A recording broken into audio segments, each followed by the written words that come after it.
No, just turning it on. That's all. Turning it on. That's all.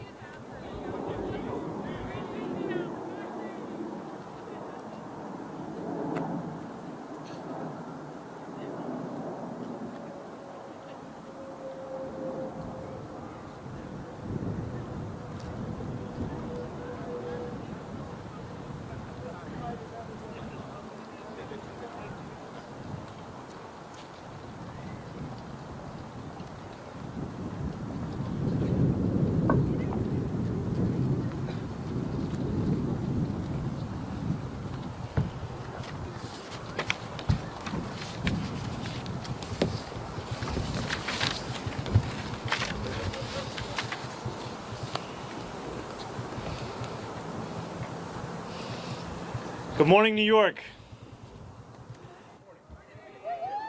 Morning. Last night, we made history. I'm so proud to be standing here today as the mayor-elect of the greatest city in the world. Over 2 million New Yorkers cast their ballots.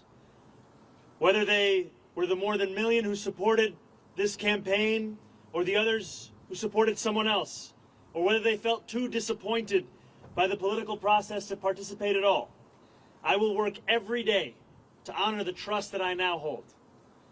The poetry of campaigning may have come to a close last night at 9, but the beautiful prose of governing has only just begun. The hard work of improving New Yorkers' lives starts now. That process begins with transition. In the coming months, I and my team will build a city hall capable of delivering on the promises of this campaign. We will form an administration that is in equal parts capable and compassionate, driven by integrity, and willing to work just as hard as the millions of New Yorkers who call this city home.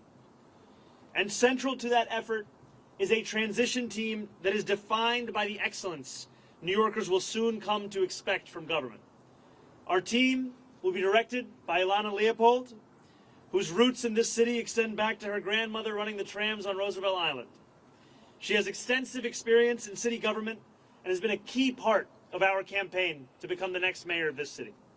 And it will be led by our formidable co-chairs, former Federal Trade Commissioner Chair Lena Khan, former First Deputy Mayor Maria Torres Springer, United Way President and CEO Grace Bonilla, and former Deputy Mayor for Health and Human Services Melanie Hartzog.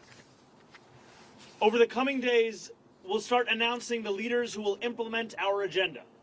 People like deputy mayors, who oversee entire areas of government, and the commissioners, who carry out the critical work of city agencies. Some of these people will have familiar names, others will not. What will unite them will be a commitment to solving old problems with new solutions. We will cast a wide net. We will speak to the organizers on the front lines of the fight to improve our city, government veterans with proven track records, policy experts from around the country and the world, and working people who know better than anyone what their neighborhoods need. Throughout this campaign, I have worked hard to be accessible and transparent with New Yorkers. That same spirit will animate this transition and the city hall we build, because New Yorkers deserve a government that they can trust. And on January 1st, when our city celebrates the inauguration of a new administration, let us also celebrate a new era for our city, one that we all feel invested in and whose success we all work to achieve. Now, it is my pleasure to invite Ilana Leopold to deliver a few words. Thank you. Thank you. Good morning. My name is Ilana Leopold, and I'm very honored to serve as the Executive Director of Mayor-elect Mamdani's leadership team. I want to thank Zohran for his faith in me, both on the campaign trail and in this next exciting chapter of this movement. As a third-generation New Yorker raised in Mitchell-Lama housing and educated at CUNY, I bring to this work a deep appreciation for the city's promise and a commitment to expanding it for others. I love the city deeply, and I'm so grateful for the opportunity to help shape its future. I'm also expecting a child soon, and so I want the future that she inherits to be one of possibility and opportunity, and I want my new family, like so many others, to be able to rely on the universal child care that Zohran campaigned on. I know from firsthand experience that no one will fight harder for New Yorkers than Zohran. He has the vision and ambition necessary to drive down the cost of living so that families like mine can afford to live in the city we've built. I cannot wait to help our next mayor build a government for and by all New Yorkers. Thank you.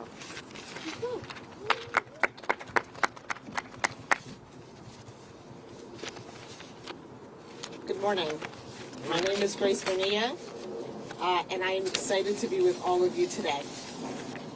I want to congratulate Mayor-elect Mamdani on his historic victory in a campaign that captured the imagination of so many and centered the needs of working New Yorkers as a North Star. I'm honored to be part of a transition team and eager to work with you to build an administration that will work tirelessly to ensure working New Yorkers can finally afford to live and raise their families in the city that they love.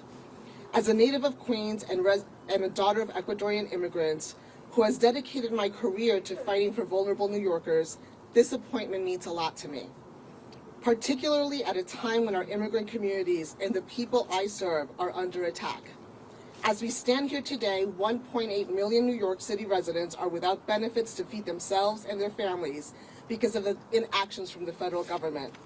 I am confident that Mayor-elect will always stand by New Yorkers and fight against any federal encroachment and that target the programs our neighbors need to survive. I look forward to helping him to build working to build an effective government that keeps every New Yorker safe, healthy, housed, and built on the promise of our city and the brilliance of our people. Ahora en español. Ante todo, quiero felicitar al alcalde electo Mamdani por su victoria histórica y por una campaña que cautivó a tantos y que le dio prioridad a las necesidades de los neoyorquinos luchando por sobrevivir en esta ciudad. Estoy muy orgullosa de formar parte de su equipo de transición y estoy lista para trabajar con usted para construir una administración que se esfuerza incansablemente para garantizar que todos los neoyorquinos puedan finalmente vivir y criar a sus familias en esta ciudad que tanto amamos. En este preciso momento, 1.8 millones de residentes de la ciudad de Nueva York carecen de beneficios para alimentar a sus familias y a sí mismos, debido a la inacción del gobierno federal. Confío que en el alcalde electo siempre defenderá a los neoyorquinos y luchará contra cualquier acción federal que afecte negativamente a los programas que nuestros vecinos necesitan para sobrevivir. Espero poder ayudar a construir un gobierno eficaz que garantice la seguridad, la salud y la vivienda de todos los neoyorquinos y que aproveche el potencial de nuestra ciudad y el talento de nuestra gente. Muchas gracias.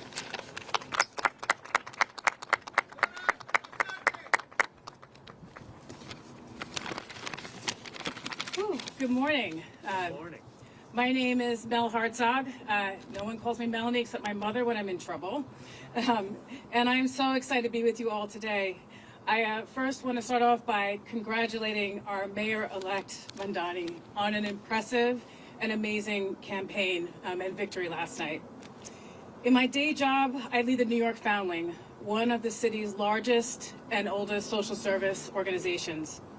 I previously served across 2 administrations as the Deputy Mayor for Health and Human Services, Director of the Office of Management and Budget, Deputy Commissioner for the Administration for Children's Services, among other roles. There's one thing I've been reminded of in this work, time and time again. It all comes down to economics. Paying your rent, putting food on the table, taking care of your kids.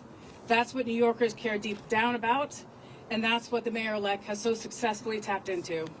It's my honor to join the Mayor-elect and this incredible group of women who epitomize public service to make sure that we bring the very best, brightest, and most principled people to deliver for our fellow New Yorkers on this moment of promise. Thank you so much.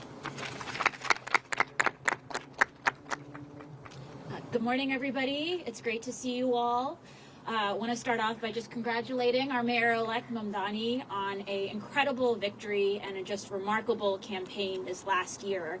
I think what we saw last night was New Yorkers not just electing a new mayor, but clearly rejecting a politics where outsized corporate power and money too often end up dictating our politics, and a clear mandate for change where New Yorkers can get ahead and where all workers and small businesses can thrive, not just get by. I think what we saw through the campaign was an operation that showed extraordinary discipline, rigor, talent, and I know that Zohran has the vision and courage to make sure that we can actually deliver. It's such an honor to get to be part of his transition team, and I'm so excited to work with the co-chairs to make sure that we are building an administration that can hit the ground running on day one and deliver for all New Yorkers. Thank you so much. Good morning, everyone. My name is Maria Torres Springer, and first and foremost, I want to congratulate the mayor-elect on his extraordinary victory last night and on building a campaign for and by the people. I'm so thrilled to join his transition team of extraordinary women, by the way, and help ensure that his administration is ready to govern boldly and effectively on day one. As the daughter of immigrants who believed in the promise of this country, and as a proud New Yorker who loves and believes deeply in this city, I have so admired the way the mayor-elect ran a campaign that reminded us that home is both our greatest challenge and the greatest hope for our future. I remain deeply proud of the work that I did across 3 mayoral administrations to make our city more affordable and more just. This has been my life's work. And I'm eager to bring that experience, all of the lessons learned, what worked, what didn't, to help the mayor-elect achieve early, tangible wins for New Yorkers. Despite the headwinds we face as a city and as a country, the mayor-elect has truly rekindled something very powerful: our shared faith in New York's capacity to do big things and to dream boldly. Importantly, he and I share an undimmed belief in government's capacity to deliver for working people, an undimmed belief in public servants' capacity to not just meet, not even just exceed, but defy expectations. So thank you, Mayor-elect, for this opportunity. I look forward to helping you build an administration that gets to work joyfully and urgently to lower costs, build homes, expand childcare, and ensure that every New Yorker can build a life of dignity in this city that we all love. Thank you. Everyone, we'll take your questions, and the co-chairs are available to answer questions as well. We'll start with you, Marcia.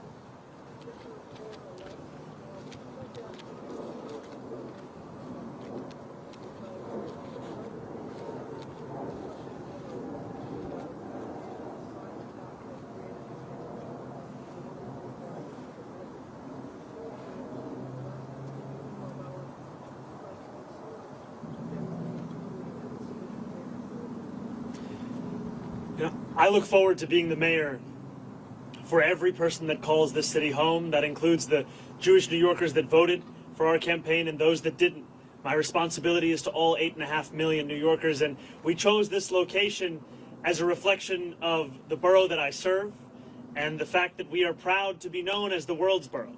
And for far too long, that embrace of so much of what makes New York City special, so much of what makes it the place that we are proud to call it our home, it has been missing in our leaders in this city.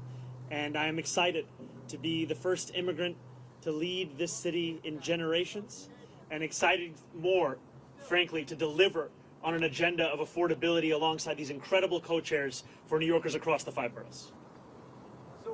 Right here, sorry, we're going to go to Jody right here. Yeah.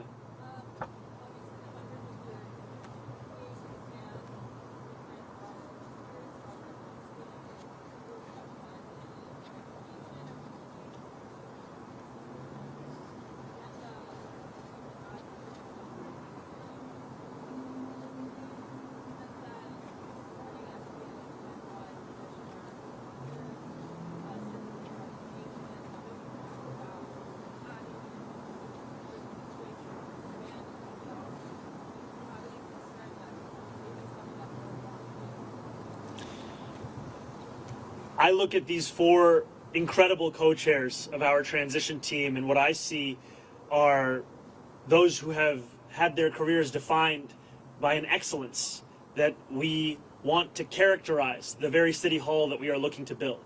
These will be the leaders of our transition, and also this transition will expand and extend beyond any one specific set of issue areas. So the topics of education and public safety continue to be of immense importance. We continue to prepare for the delivery on those very issues alongside the others that concern New Yorkers, and that will be the work of the next 57 days.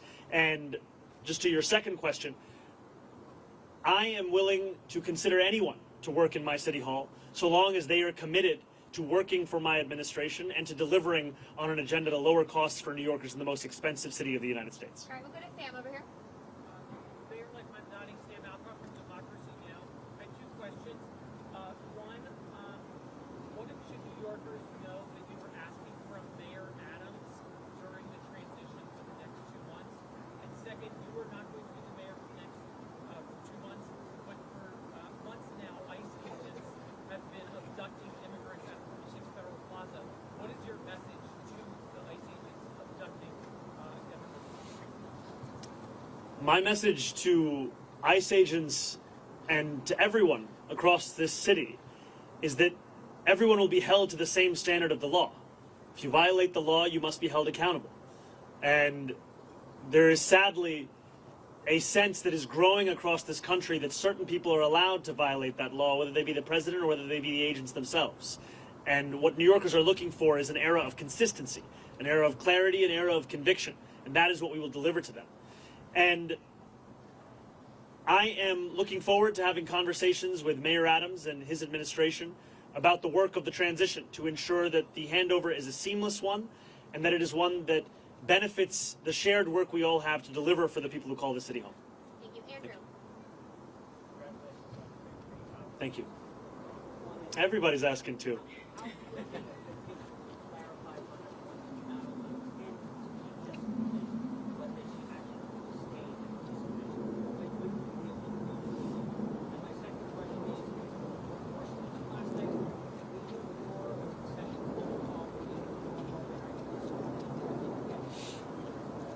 I've made my intention clear to retain Commissioner Tisch, and I look forward to having conversations with her on that very subject. Last night, I spent time with my wife, with close members of my team, as we watched the results come in. I spoke briefly with Curtis Sliwa, and then I headed to address the thousands of New Yorkers that were there, waiting to hear of what this new era of government will look like. And that is always my focus. Not on the candidates of this past election, but rather on the people that are so often left behind by our politics, and I look forward to serving them. Yeah, Morgan, go ahead. Hi, sir. How are you? Doing well. How are you, Morgan? Hanging in there. So just two more questions. Mayor Eric Adams just announcing that he plans to offer former employees who were terminated for refusing the second COVID vaccine, offering to them to have the opportunity to get their jobs back. Hoping you can react to that. I know that just happened, but also just more broadly, he's also talking about stacking the right guidelines more. What do you think about some of these efforts that he's making in these last final days to potentially make your job better? The mayor is seemingly unsatisfied with a record of raising rents by more than 12% on more than 2 million New Yorkers, and has gone so far as to consider appointing someone to the Rent Guidelines Board who is known for being a star, I think, on a show called Selling New York. And in many ways, that's the description of what he wants to do over these next few months. I continue to believe in the importance of delivering relief for the 8.5 million people who love this city, who live in this city, but cannot afford to continue to be here. And last night I spoke of Wesley, an 1199 organizer that I met outside of Elmhurst Hospital less than a week ago.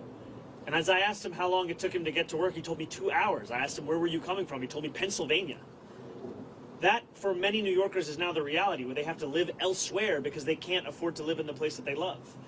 And that has to be our compass in guiding the work that we do to ensure that we can make this a city that is livable and make this a city that finally turns the page on an era of big money and small ideas. Thank you. Yeah, I'll go to Holly right here.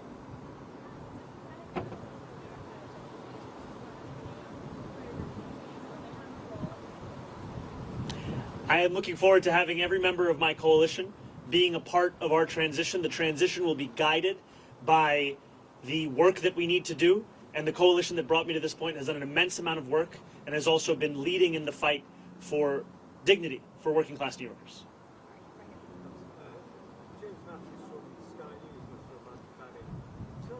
I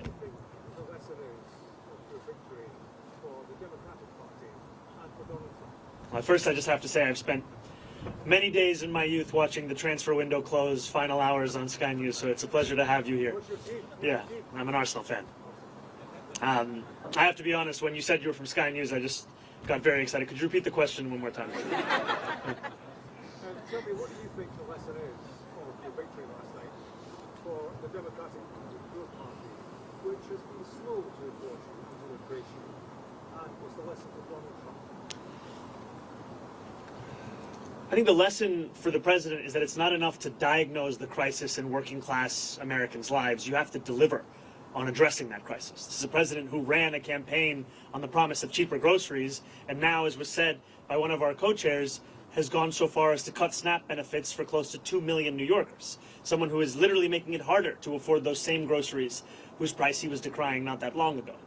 And what scares Republicans across the country is the fact that we will actually deliver on this agenda. And the contrast is something that they cannot bear to witness.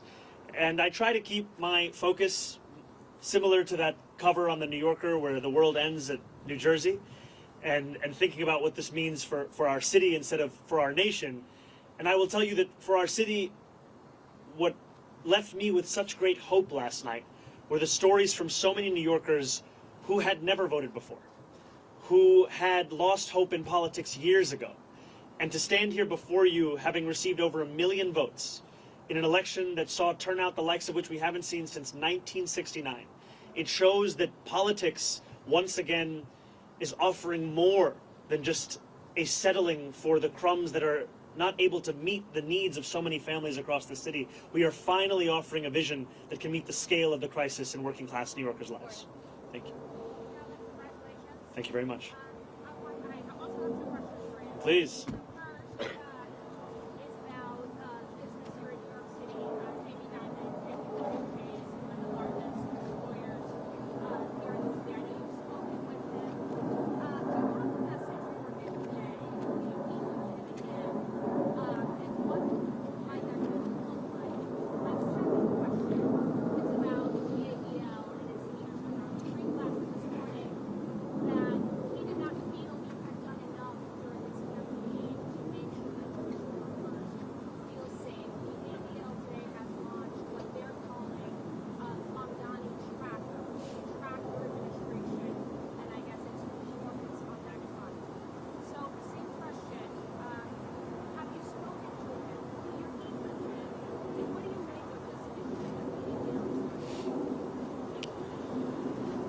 I look forward, I'll first answer your first question, then I'll go to your second. I look forward to meeting with Jamie Dimon and meeting with anyone who is concerned about the future of our city and is invested in the vitality of that same city. And these are not very different from the conversations I had over the course of this campaign with many business leaders who, while we may have disagreements on fiscal policy, we also found many areas of agreement as to what the city actually needed. And I think it is critically important that we start to embody a style of leadership that does not demand agreement across every single issue in order to even have a conversation. We need to be able to deliver for New Yorkers, and that means to meet New Yorkers, even those with whom we have any disagreements. So I look forward to having those kinds of meetings, be it with Jamie Dimon or be it with other business leaders, and continuing to show that our affordability agenda is an agenda that would also benefit businesses across the city. Because what I've heard from many of those same business leaders is that the inability for city government and state government to provide universal child care has led to businesses sometimes having to provide stipends to their own employees given the expense of that child care. Makes sense because child care in this city costs an average of $22,500 a year, which is a burden that many families cannot bear. And I also look forward to streamlining the regulations within city government. I'm someone who believes deeply in the public sector, believes deeply in public regulation, and I also believe if I cannot give you an answer as to why a regulation exists, then it likely doesn't have a good reason to exist any longer. And that extends to when a restaurant owner told me of the $25 a year he has to pay the city for the right to sell a frozen dessert. It also extends to the way in which we fine and fee small businesses across the city, which is why we've committed to cutting that in half. And I have not spoken to Jonathan Greenblatt. I take the issue of anti-Semitism incredibly seriously. And last night in my speech, I spoke about how my city hall will stand steadfast with Jewish New Yorkers in fighting the scourge of anti-Semitism across the city and making that clear in the actions that we deliver on from January 1st. And I look forward to working with Jewish leaders across this city, whether they be elected officials, whether they be rabbis, whether they be community leaders, to deliver on the promise of not just protecting Jewish New Yorkers, but celebrating and cherishing them in this same city. Yes, go ahead, Henry.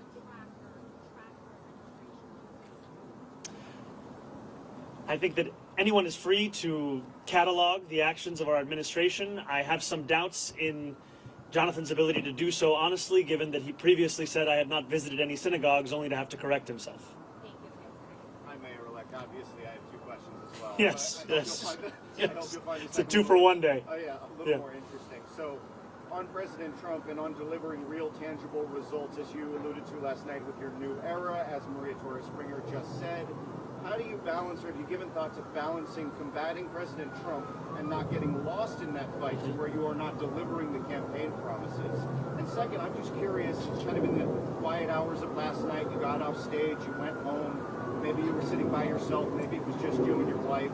I'm wondering what those sort of thoughts in your head were in those quiet moments after this sort of enormous accomplishment and the weight of what's about to come your way. It's very funny. Everyone is asking two very different questions. I'm not trying to strike the right tone between all of them. New Yorkers are facing twin crises in this moment: an authoritarian administration and an affordability crisis. And it'll be my job to deliver on both. It'll be my job to stand up for the city and also to ensure that we do not look at Washington, D.C. as if it is the reason for all of the problems right here in New York City. Many of the issues we are speaking about, they predate President Trump. They are issues that for too long we have turned a blind eye to, or we have sought to rationalize or normalize. And what I'm so excited by in looking at these incredible women who will be leading our transition is a track record of being able to handle multiple crises at the same time. Crises which so often for others might be the only focus. For so many of the people on this stage, they were one of many.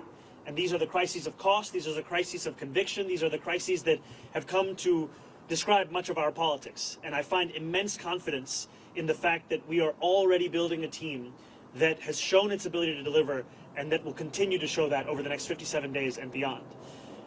I cannot tell you that I had many quiet moments between last night and this morning, but some things that I have been left with, whether it was in sitting with my wife or with close members of my team without whom none of this would have been possible, is the sense of hope that New Yorkers have. When I left the venue yesterday evening, there were hundreds of New Yorkers waiting outside. And so many of them were young New Yorkers. So many of them, it may have been their first vote they were ever eligible to cast. And in their eyes and in their shouts and in their screams, I heard the potential for what our politics could be. And it's a potential for New Yorkers to not only be able to see themselves in those that lead them, but more importantly, to see their struggles. And just before this, I heard from an immigrant rights advocate who said that the moment that made her whole in the speech that I shared was when I spoke about this city as being one that was built by immigrants, that was powered by immigrants, and now that will be led by an immigrant. I think for too long, many New Yorkers have been told that there are only places in the shadows. And it is incredibly exciting to stand here alongside these leaders to embrace the light that the future will hold for all of us in this city. Yes. Thank you very much. Gracias.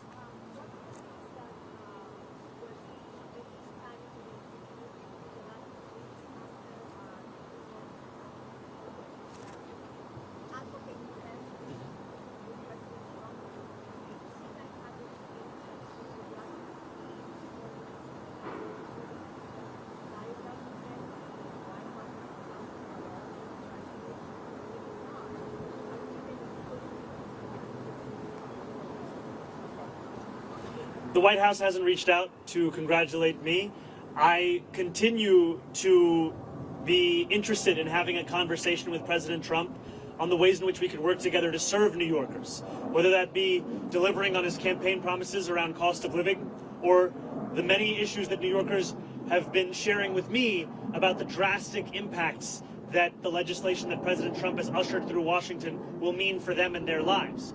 Too often we understand these impacts solely at an individual level, but if we just speak a little bit more about SNAP benefits, these are not just affecting the close to 2 million New Yorkers who are on SNAP, these also affect the grocery stores across our city. There were a number of mom and pop owned grocery stores that spoke to me about the fact that in the Bronx, SNAP revenues make up more than a quarter of all of their revenue. And this has the impact of decimating their ability to keep their doors open. And so I look forward to having those conversations and to making clear that if there is ever anything to be spoken about that could benefit the people of the city, I am ready and willing to speak to anyone about it.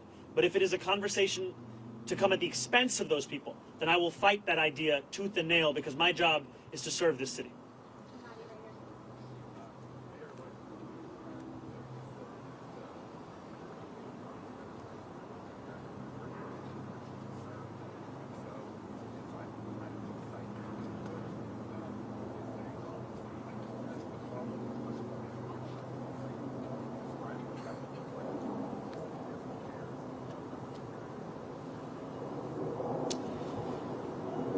When I speak about Trump-proofing this city, I speak about protecting those with the least from the consequences of a man with the most power in this country. It is in part a reference to the need to ensure that any fight for additional revenue is one that also looks to try and protect those same New Yorkers from these kinds of cuts to the greatest extent that we can. And it's also a commitment to ensure that so many of the storied parts of city government return back to the moments where they were on the front lines of fighting for dignity and civil rights, and I think specifically of our city's law department. This is a law department that, when you think of the seminal civil rights cases of this country, they were there. And yet today it has 200 fewer lawyers than it did before COVID.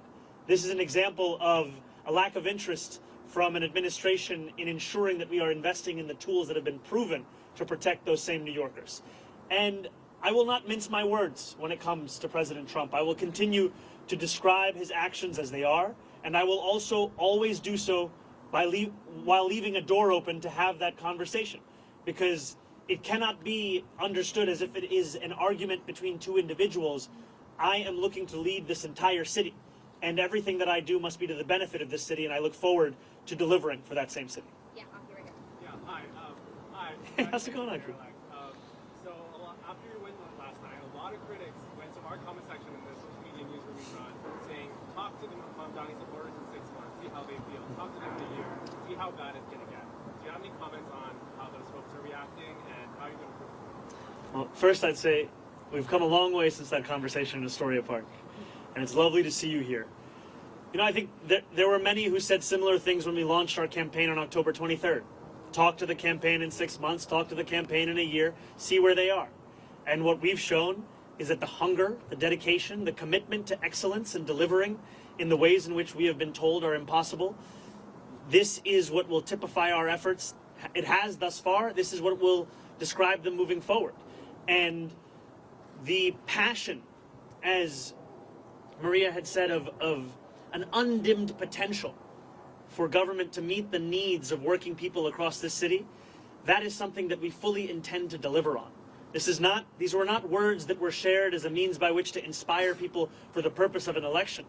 These were commitments that were made that we intend to deliver on to ensure that New Yorkers can live in the city they call home.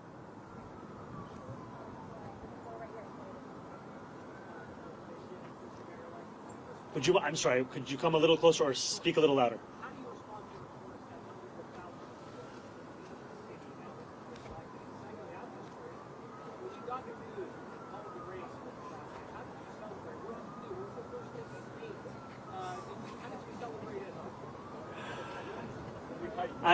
I think the first thing I did was drink some water, and it took a moment for it to settle in. And when it did,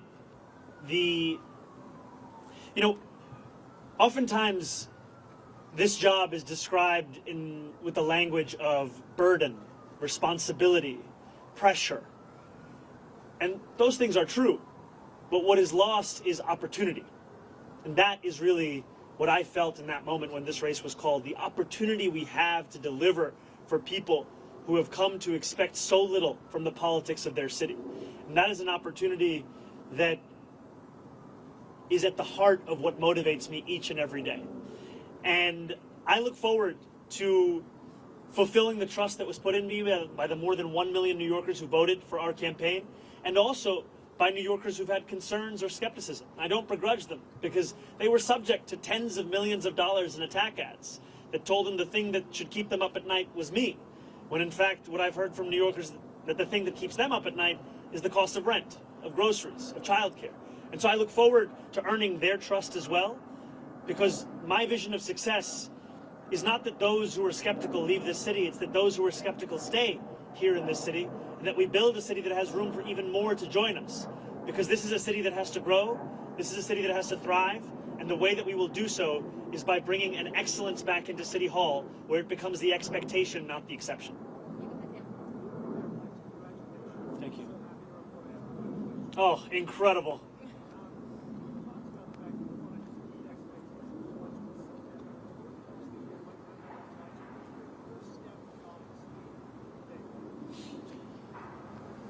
My first day in City Hall will look like my last day. It will be focused on the cost of living crisis. It will be focused on delivering for the New Yorkers who have been priced out of this city. 1 in 4 New Yorkers currently living in poverty across the 5 boroughs.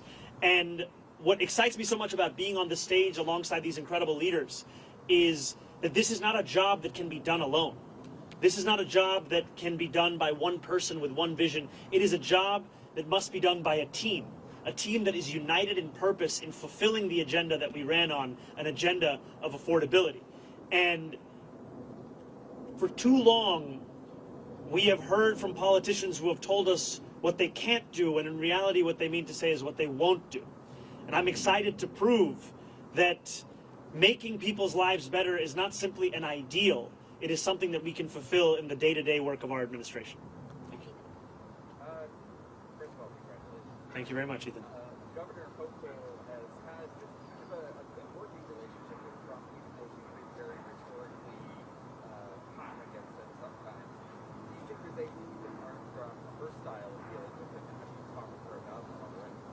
I think the governor has set a very good example for what it can look like to both keep a door open to speak with anyone about anything that could serve the interests of the people of this state, while also refusing to sacrifice those same people for the purpose of maintaining a relationship.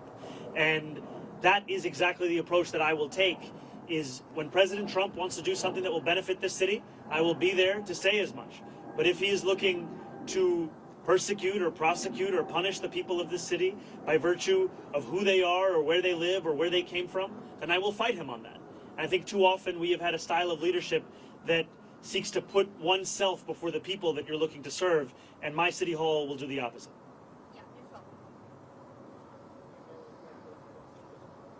Oh, thank you.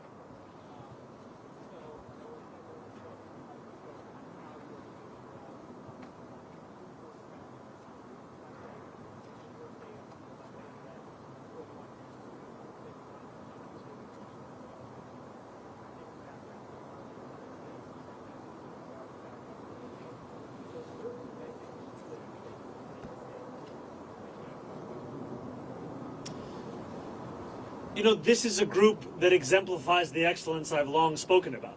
It is an excellence that New Yorkers have seen across multiple mayoral administrations. It is an excellence that they have seen at the federal level. And it's an excellence that has been displayed amidst a conviction of what government can and should and must do for New Yorkers. And I'm excited by the prospect of them leading this transition to deliver for those same New Yorkers. And I also am clear with the more than 100,000 volunteers who brought me to this point, with the more than 1 million New Yorkers who voted for our campaign, that the work does not end with an election. In fact, it continues until we deliver this agenda. And that delivery will be something that we do over weeks and months and years. And it'll be something that we will take immensely seriously because it is a delivery that will fulfill the hope that so many have put in us.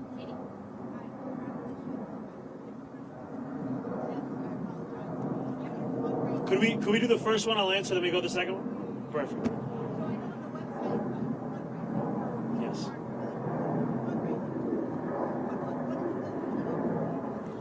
Well, thank you for the question. It's transition2025.com. And, you know, there were a few months ago where I told supporters across the city to stop donating. And today I am asking them to start once again. And I am asking them to do so because of the fact that a transition that can meet the moment of preparing for January 1st is one that will require staff, it will require research, it will require infrastructure. And those are things that we will have to provide. And I'm excited for the fact that it will be funded by the very people who brought us to this point, the working people who have been left behind by the politics of the city.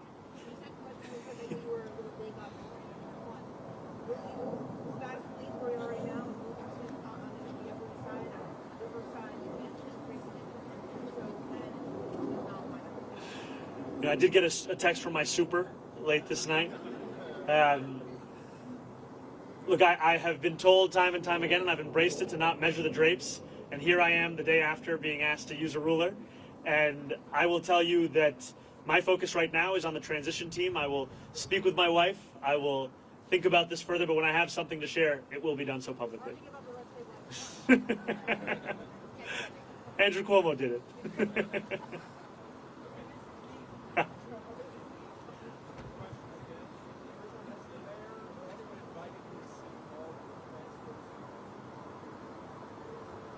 The mayor has not invited me as yet to go to City Hall, but I look forward to having those conversations about the transition.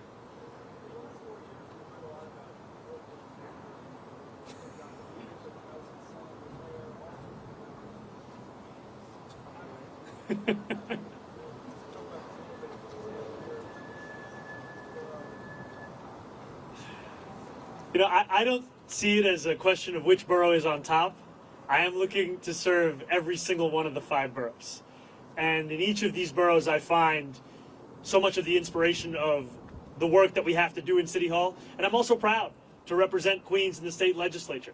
I'm proud to be a resident and an assembly member for Astoria and for Long Island City. And I'm proud that we are standing here today in the world's borough to embrace what gives so much meaning as to what it means to be a New Yorker here in this moment today. This guy's trying to get me to go against other boroughs. Unbelievable. Where's the suit? Good to see you.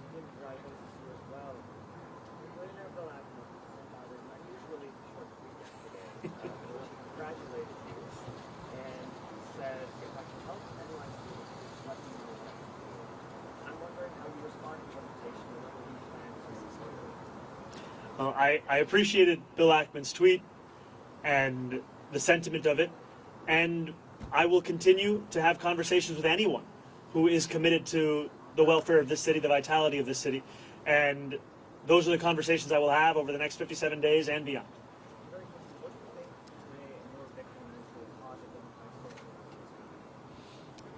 I can tell you what it means in this city. It means that the idea of a politics built around the delivery of dignity to each and every person who calls this city home, that politics is alive and well. And for too long, we have spent our time debating who deserves that dignity, as opposed to delivering it to each and every person who calls the city home.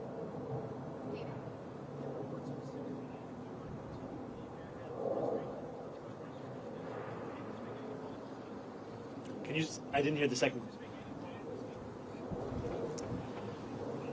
You know, even amidst my many critiques that I have of the Adams administration, we have to have a sober analysis of the work that is done in any single administration. And I think that City of Yes is something that is a significant and good step forward. I think that trash containerization is another example of something that we should continue to pursue. And these are examples to me of some of the issues which have been long recognized by New Yorkers as ones that need to be contended with by government and ones that have simply been ignored. And I look forward to continuing on those issues and then correcting the course in many and other areas of city government. And I look forward to working with the council and with the next speaker on delivering on an agenda of affordability for each and every person that calls the city home. Thank you guys so much. Thank you all. Thank you. Has Mayor Adams reached out yet to congratulate you? Not yet.